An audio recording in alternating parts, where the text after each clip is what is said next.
How to reset a gas gauge needle. You're driving along and you notice your gas gauge needle moving erratically. It needs a reset, but how do you do it? Resetting the needle is a quick and straightforward process that doesn't require a mechanic. The exact steps may vary depending on the make and model of your car, but the procedure is typically the same for most vehicles. Welcome to our YouTube channel, Auto V Fix. We bring you exciting topics about automobiles and provide clear explanations of car-related issues and essential components. We share helpful and professional tips to help maintain your vehicle. Keep watching to get back on the road without fear of running out of gas.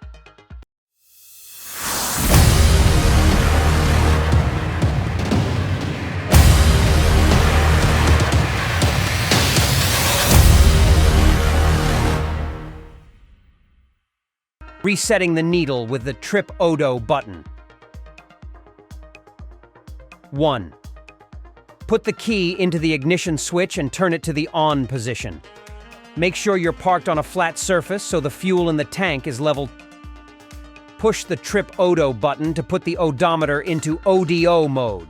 The location of the button depends on your vehicle, but it can usually be found on your dashboard. Consult your owner's manual if you can't locate it.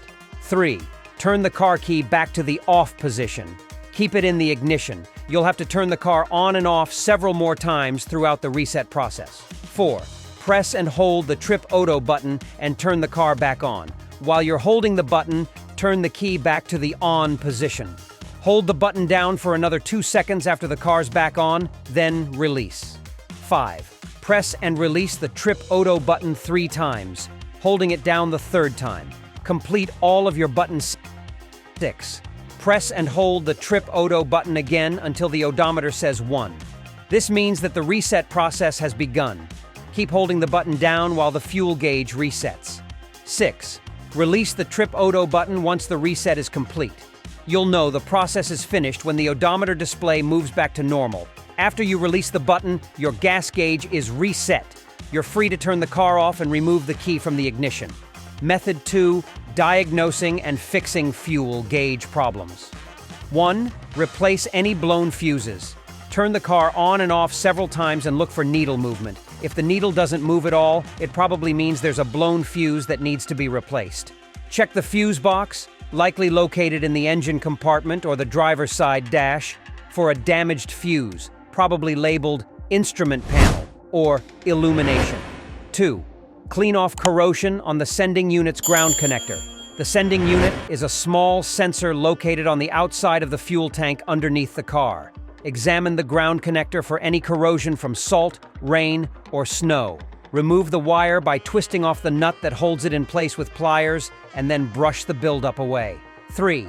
Test the fuel gauge sending unit with a multimeter set to ohms. Disconnect the grounding wire by removing the nut that holds it in place with pliers. Place one multimeter probe on the sending unit terminal and the other probe on the grounding wire. Move the float up and down with your hand and look for change on the multimeter. 4. Test the sending unit's grounding wire with jumper cables. First, disconnect the wire from the sending unit by removing the nut that holds it in place with pliers. Then attach the negative jumper cable to the frame of the car and the positive cable to the sending unit's grounding terminal. 5. Replace broken wires on the fuel gauge sending unit. Locate the sending unit on the outside of the fuel tank and inspect the wires around it. If you spot any damaged or broken wires, they will have to be removed and replaced by a mechanic. 6. Confirm that the wiring behind the gas gauge is securely connected. To do this, remove the dashboard and examine the backside of the instrument cluster. Look for the wires connecting to the back of the gas gauge.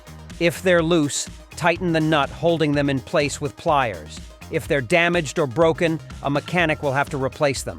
And that's a wrap on how to reset a gas gauge needle. If you found these tips helpful, don't forget to give us a thumbs up, subscribe for more DIY automotive content, and hit that notification bell. Drop your comments below if there's a specific topic you'd like us to cover. Until next time, stay safe and happy driving.